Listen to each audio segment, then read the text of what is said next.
Hello दोस्तों, my name is Pramod Kumar. Welcome to NIT science classes. आज इस वीडियो लेक्चर के माध्यम से आप लोगों को बताने जा रहा हूं कि परमाणु त्रिज्या क्या होता है। इससे पहले वीडियो में आप लोगों को ब्लॉक, उसके बाद वर्ग और आवर्त के बारे में बताया था कि ब्लॉक, किसी भी तत्व का ब्लॉक किस प्रकार निकाला जाता है, किसी भी तत्व का वर्ग किस प्रकार निकाला जाता है, किसी भी तत्व का आवर्त किस प्रकार निकाला जाता है। तो आज इस वीडियो में बताने जा रहा हूँ कि परमाणु त्रिज्या, एटॉमिक रेडियस क्या होता है। होता क्या है, पहला पॉइंट के अकॉर्डिंग होता क्या है कि कोई भी परमाणु का जो बाह्यतम कक्षा में जो इलेक्ट्रॉन होता है वो इलेक्ट्रॉन रेंडमली इधर उधर मूव करता है। मतलब ये इलेक्ट्रॉन, बाह्यतम कक्षा का इलेक्ट्रॉन, मतलब कहने का मतलब जो बाह्यतम कक्षा का इलेक्ट्रॉन होता है वो रेंडमली इधर उधर इस प्रकार से मूव करते रहता है। तो इसका कोई भी फिक्स रेडियस होता नहीं है, कोई भी फिक्स त्रिज्या इसका होता नहीं है। तो अगर इस प्रकार से त्रिज्या निकालना किसी भी इलेक्ट्रॉन का बहुत मुश्किल का काम हो जाता है। तो परमाणु त्रिज्या निकालने के लिए हम लोगों को क्या करना पड़ता है कि परमाणु के जो बाह्यतम कोश का इलेक्ट्रॉन है उसको फिक्स मान लिया जाता है। जैसे मान लिया जाए कि ये परमाणु का नाभिक है और बाह्यतम कक्षा में एक इलेक्ट्रॉन को क्या करते हैं, फिक्स मान लेते हैं कि ये इलेक्ट्रॉन इस प्रकार से मूव कर रहा है। तो इससे नाभिक के केंद्र और इस इलेक्ट्रॉन के बीच की दूरी को ही हम लोग क्या करते हैं, परमाणु त्रिज्या कहते हैं। तो कहने का मतलब ये हुआ कि आपको हम पहला पॉइंट में लिखा है कि परमाणु का इलेक्ट्रॉन एक तरंग की तरह व्यवहार करता है, इसलिए इसका परमाणु त्रिज्या निकालना बहुत मुश्किल होती है। हम क्या बोल रहे थे कि परमाणु में जो इलेक्ट्रॉन रहता है, बाह्यतम कक्षा का जो इलेक्ट्रॉन रहता है, इस प्रकार से रेंडमली इस प्रकार से मूव करते रहता है। तो इसका त्रिज्या हम किस प्रकार निकाल सकते हैं। इसका त्रिज्या अगर यहाँ से निकालेंगे तो ये छोटा आ जाएगा, यहाँ से निकालेंगे तो ये बड़ा आ जाएगा। मतलब हर एक पॉइंट टू पॉइंट इसका त्रिज्या क्या होगा, बदल रहा है, मतलब चेंज हो रहा है। तो इसका परमाणु त्रिज्या निकालना तो बहुत मुश्किल का काम है। तो परमाणु त्रिज्या निकालने के लिए हम लोग क्या करते हैं कि बाह्यतम कोश में जो इलेक्ट्रॉन है उस इलेक्ट्रॉन को क्या करते हैं, फिक्स मान लेते हैं कि वो उसी के अकॉर्डिंग, उसी ऑर्बिट के अकॉर्डिंग क्या कर रहा है, मूव कर रहा है। और वहाँ से नाभिक के केंद्र के बीच की दूरी को हम लोग क्या मान लेते हैं, त्रिज्या मान लेते हैं। इसी को बोला जाता है परमाणु त्रिज्या के नाम से जाना जाता है। समझ में आ गया बात। अब बात ये आता है कि आखिरकार परमाणु त्रिज्या कितने प्रकार के हो सकते हैं। तो परमाणु त्रिज्या बहुत प्रकार के हो सकते हैं। जैसे एक ऐसा भी परमाणु हो सकता है जो अंदर अंदर तक एक दूसरे के, ऐसा त्रिज्या भी हो सकता है कि जैसे मान लीजिए कि दो परमाणु लिए और उस दोनों परमाणु को हमको त्रिज्या निकालना है। तो उसको त्रिज्या निकालने के लिए दोनों का इलेक्ट्रॉन एक दूसरे के अंदर अंदर तक जा सकता है। जैसे दोनों इलेक्ट्रॉन एक दूसरे के अंदर तक जो बंधक बनाएगा उसी को तो हम लोग क्या बोलेंगे, परमाणु त्रिज्या बोलेंगे। तो परमाणु त्रिज्या मेनली चार प्रकार का होता है। एक सहसंयोजक त्रिज्या, दूसरा होता है वंडर वाल त्रिज्या, तीसरा होता है धात्विक त्रिज्या और चौथा होता है आयनिक त्रिज्या। तो ये चार प्रकार का त्रिज्या हम लोगों को पढ़ना है। तो बात करते हैं सहसंयोजक त्रिज्या क्या होता है। तो सहसंयोजक त्रिज्या जो होता है इसमें दो परमाणु, एक परमाणु का एक इलेक्ट्रॉन, दूसरे परमाणु का एक इलेक्ट्रॉन, आपस में दोनों मिलकर एक बंधक बनाते हैं। उसी बंधक में जो बीच का डिस्टेंस रहता है, मतलब बीच का जो दूरी रहता है, उसी को हम लोग क्या बोल देते हैं, सहसंयोजक त्रिज्या बोलते हैं। दूसरा है वंडर वाल त्रिज्या। वंडर वाल बल जो होता है कमजोर बल होता है, ठीक है। तो वंडर वाल त्रिज्या जो होगा वो परमाणु के अंदर तक नहीं जाएगा, वो बाहर तक ही बनाता है। बताएंगे कि किस प्रकार होता है। और धात्विक त्रिज्या मतलब धातु के कारण जो त्रिज्या बनता है, मतलब नाभिक से बीच की दूरी, इलेक्ट्रॉन के बीच की दूरी, उसको हम लोग बोलते हैं धात्विक त्रिज्या। क्या होगा इसके भी बताएंगे बारे में। और होता है आयनिक त्रिज्या। आयनिक त्रिज्या का मतलब एक धन आयन एक ऋण आयन मिलकर जो त्रिज्या बनाएगा उसको हम लोग क्या बोल देंगे, धात्विक त्रिज्या बोल देंगे। तो कहने का मतलब है कि किसी भी परमाणु का अगर त्रिज्या निकालना है तो उसके बाह्यतम कोश के इलेक्ट्रॉन को हमको फिक्स करना पड़ेगा कि ये बाह्यतम कोश के इलेक्ट्रॉन यहाँ पे फिक्स है और इसी के चारों तरफ क्या कर रहा है, मूव कर रहा है, तभी हम किसी भी तत्व का, किसी भी यौगिक का हम परमाणु त्रिज्या निकाल सकते हैं।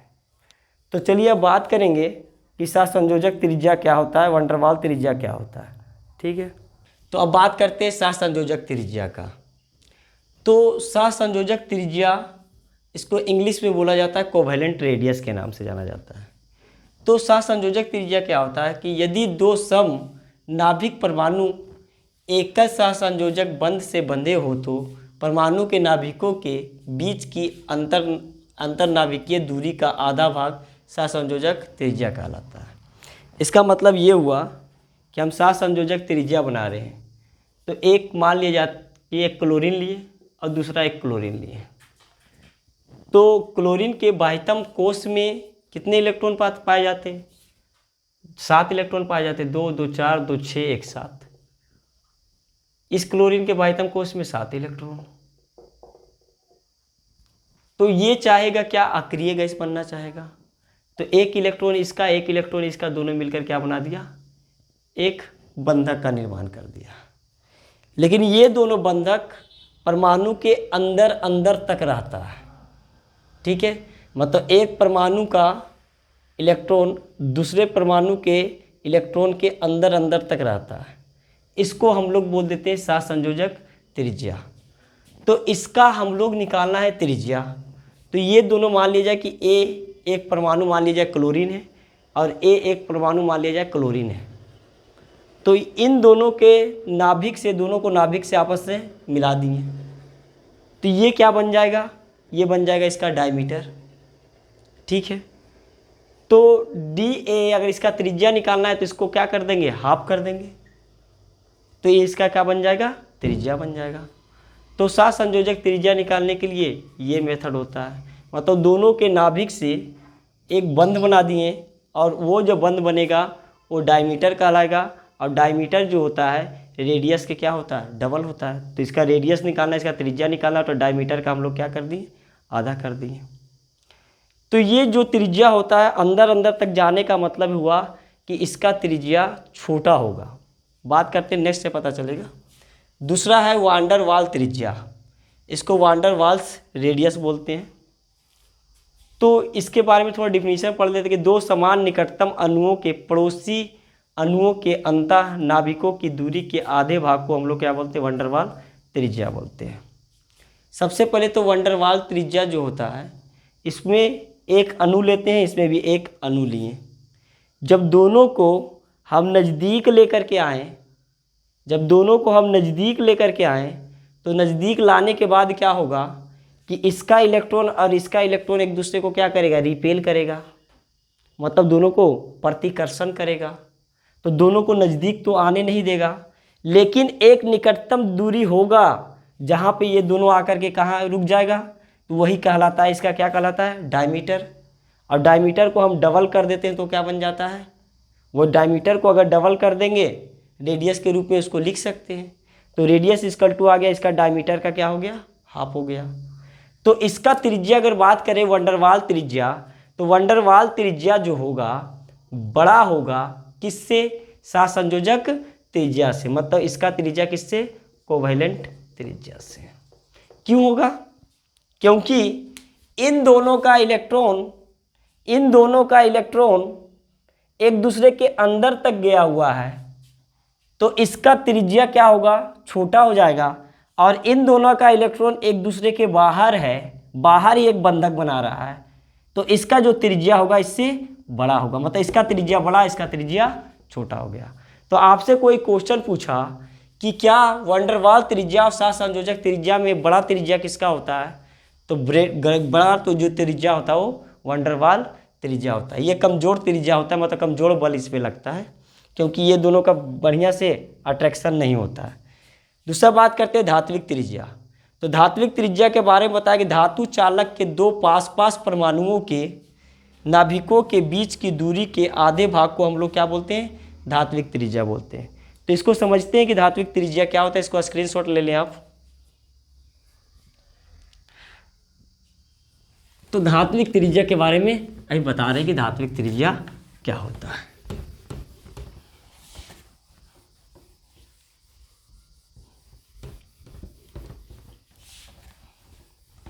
तो बात करते हैं धात्विक त्रिज्या का। तो धात्विक त्रिज्या का मतलब हुआ कि मान लिए कि कोई धातु का परमाणु इस प्रकार से रखा हुआ है, इस प्रकार से कोई धातु का परमाणु इस प्रकार से रखा हुआ है, ठीक है, एक दूसरे से। तो इस धातु के अंतर्गत क्या होगा, इसका बाह्यतम इलेक्ट्रॉन होगा, और इस धातु का भी क्या होगा, इसका बाह्यतम इलेक्ट्रॉन होगा। तो इसका प्रोटॉन और इसका इलेक्ट्रॉन मिल करके दोनों के बीच में क्या होगा, एक आकर्षण बल काम करेगा। तो दोनों के बीच में एक बंध बनेगा, इसका प्रोटॉन और इसका इलेक्ट्रॉन, या इसका इलेक्ट्रॉन इसका प्रोटॉन के साथ। तो दोनों के बीच में एक बंध बनेगा, इसी को हम लोग क्या बोलते हैं, धात्विक त्रिज्या के नाम से जाना जाता है। ये क्या हुआ, इसका डायमीटर, और डायमीटर को जब त्रिज्या को जब डबल करेंगे तो क्या हो जाएगा, इसका डायमीटर। तो धात्विक त्रिज्या का मतलब हुआ कि जब दो परमाणु को पास पास लेकर के आए, एक दूसरे के नज़दीक लेकर के आए, तो एक परमाणु का इलेक्ट्रॉन और दूसरे परमाणु का प्रोटॉन के साथ एक बल काम करेगा, आकर्षण बल, और दोनों के बीच में जो त्रिज्या आएगा वही त्रिज्या कहलाता है धात्विक त्रिज्या, ठीक है। तो आपसे अगर कोई क्वेश्चन पूछा, कि बताइए कि सहसंयोजक त्रिज्या, धात्विक त्रिज्या और वंडलवार त्रिज्या में सबसे बड़ा कौन है और छोटा कौन है, तो इसको समझते हैं, ठीक है। जैसे मान लिया जाए कि आपको सबसे पहले बताए थे सहसंयोजक त्रिज्या। तो सहसंयोजक त्रिज्या के बारे में हम क्या बताए थे कि दो परमाणु और दोनों परमाणु का इलेक्ट्रॉन एक दूसरे के अंदर जाएगा, ठीक है, ये कहलाता है सहसंयोजक त्रिज्या। दूसरा बताए थे कि वान डेर वाल त्रिज्या। तो वान डेर वाल त्रिज्या के बारे में हम लोग क्या बताए थे कि दोनों परमाणु एक दूसरे के नज़दीक नहीं रहता, दोनों एक दूसरे के थोड़ा दूर रहता है। क्यों दूर रहता है, क्योंकि दूर रहने का रीज़न ये है क्योंकि इन दोनों के बीच में एक बल काम करता है, प्रतिकर्षण बल, और इस परमाणु को नज़दीक आने नहीं देता है।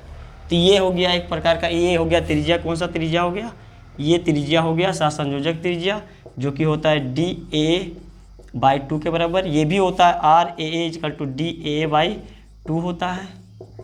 अब बात करते हैं हम लोग धात्विक त्रिज्या का। तो धात्विक त्रिज्या में दोनों के दोनों परमाणु को एक दूसरे के नज़दीक लाया जाता है इस प्रकार से, ठीक है। तो दोनों का जो त्रिज्या होगा, इसके नाभिक से इसके नाभिक के बीच की दूरी, तो ये होगा RAA = DAA/2। लेकिन अब बात ये है कि इन तीनों में से सबसे बड़ा त्रिज्या किसका होगा और सबसे छोटा त्रिज्या किसका होगा। तो आपको देखने से ही पता चल रहा है कि वान डेर वाल त्रिज्या जो है वो एक दूसरे के दूर है, तो सबसे बड़ा त्रिज्या तो इसी का होगा। तो सबसे बड़ा त्रिज्या जो होगा किसका होगा, वान डेर वाल का। और ये दोनों एक का सतह एक दूसरे से मिला हुआ है, तो इसका त्रिज्या, इसके बाद त्रिज्या आने वाला किसका होगा, धात्विक त्रिज्या होगा, मतलब मेटल्स का होगा। उसके बाद ये दोनों का इलेक्ट्रॉन एक दूसरे के अंदर गया हो, तो इसका त्रिज्या सबसे छोटा होगा। तो याद रखिएगा आप कि सबसे बड़ा त्रिज्या जो होता है वान डेर वाल त्रिज्या होता है, उसके बाद धात्विक त्रिज्या, और उसके बाद होता है सहसंयोजक त्रिज्या। आयनिक त्रिज्या का भी चर्चा नहीं करेंगे, क्योंकि आयनिक त्रिज्या का एक बहुत बड़ा कंसेप्ट है। क्योंकि आयनिक त्रिज्या एक आयन के कारण होता है, मतलब क्या, केटायन के कारण, एनायन के कारण, मतलब धन आयन और ऋण आयन के कारण होता है। तो उसका अलग से टॉपिक बनाना पड़ेगा, अलग से वीडियो ही बनाना पड़ेगा उसका, ठीक है। तो अब बात करते हैं कि किसी भी पीरियड में या किसी भी ग्रुप में, मतलब किसी आवर्त और ग्रुप में किस प्रकार से त्रिज्या घटते क्रम में या बढ़ते क्रम में किस प्रकार से लिखा जाता है, उसके लिए हम बात करते हैं। हाँ, सबसे बड़ा चीज़ नोट में करके इसको लिख लीजिए कि सबसे बड़ा ये है कि वान डेर वाल त्रिज्या जो होता है, वो वान डेर वाल त्रिज्या जो आता है अक्रिय गैस के लिए आता है। अक्रिय गैस के लिए कौन सा त्रिज्या आता है, वान डेर वाल त्रिज्या आता है। वान डेर वाल त्रिज्या इसलिए आता है अक्रिय गैस के लिए, क्योंकि अक्रिय गैस जो होता है उसका कोश पूरी तरीके से पूर्ण रूप से क्या होता है, भरा हुआ रहता है। इसलिए उसका इलेक्ट्रॉन और इसका इलेक्ट्रॉन एक दूसरे को क्या करता है, प्रतिकर्षण करता है, एक दूसरे के नज़दीक आने ही नहीं देता है, ठीक है। इसलिए आप याद रखिएगा कि वान डेर वाल जो त्रिज्या होता है वो किसके लिए आता है, वो आता है अक्रिय गैस के लिए ज़्यादातर देखा गया है। तो अब बात करते हैं किसी भी आवर्त के अंतर्गत, ठीक है, बात करते हैं कि किसी भी आवर्त के अंतर्गत किस प्रकार से त्रिज्या को बढ़ते हुए क्रम में या घटते हुए क्रम में लिखा जाएगा। तो सबसे पहले हम बात करते हैं आवर्त फर्स्ट का, बात कर रहे हैं कि आवर्त फर्स्ट में। तो आवर्त फर्स्ट में जिसको इंग्लिश में बोला जाता है पीरियड फर्स्ट के नाम से भी जाना जाता है। तो आवर्त फर्स्ट में क्या क्या आता है, एक हाइड्रोजन आता है, एक हीलियम आता है। तो हीलियम में कौन सा त्रिज्या लगेगा, वान डेर वाल त्रिज्या, क्योंकि हीलियम अक्रिय गैस है। तो ये तो ऐसा ही बड़ा हो गया, इसका त्रिज्या ऐसा ही बड़ा हो गया, क्योंकि वान डेर वाल, इसमें वान डेर वाल त्रिज्या हुआ, अक्रिय गैस है, और इसमें ये हाइड्रोजन, तो हीलियम ऐसे भी बड़ा हो गया। तो फर्स्ट आवर्त के अंतर्गत हीलियम का त्रिज्या हाइड्रोजन से क्या होता है, ज़्यादा होता है। अब बात करते हैं दूसरा आवर्त का, आवर्त सेकेंड में। तो आवर्त सेकेंड में क्या क्या आता है, lithium, beryllium, boron, carbon, nitrogen, oxygen, fluorine और नियोन आता है, ठीक है। तो आवर्त सेकेंड में, तो इसका अगर एक विन्यास लिखें तो 1s1 1s2 2s1, मतलब इसमें जो आएगा 2s1, इसमें आएगा 2s2, इसमें आएगा 2p1, इसमें आएगा 2p2, इसमें 2p3, इसमें 2p4, इसमें 2p5 और 2p6, ठीक है। तो इसमें जो आता है न्यूक्लियर चार्ज, होता क्या है समझिए कि इसमें देखा जाए तो सभी के सभी सेकेंड आवर्त के अंतर्गत, चाहे थर्ड आवर्त के अंतर्गत जितने भी आवर्त थे, सभी में कोषों की संख्या होता है समान। कोष का मतलब सेल की संख्या होता है समान। इसमें भी सेकेंड सेल के अंतर्गत, सेकेंड सेल के अंतर्गत, सब में सेकेंड सेल के अंतर्गत आता है। तो मतलब कोषों की संख्या होता है समान।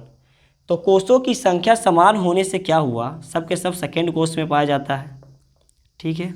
सब के सब का कोष इस प्रकार से पाया जाता है, ठीक है।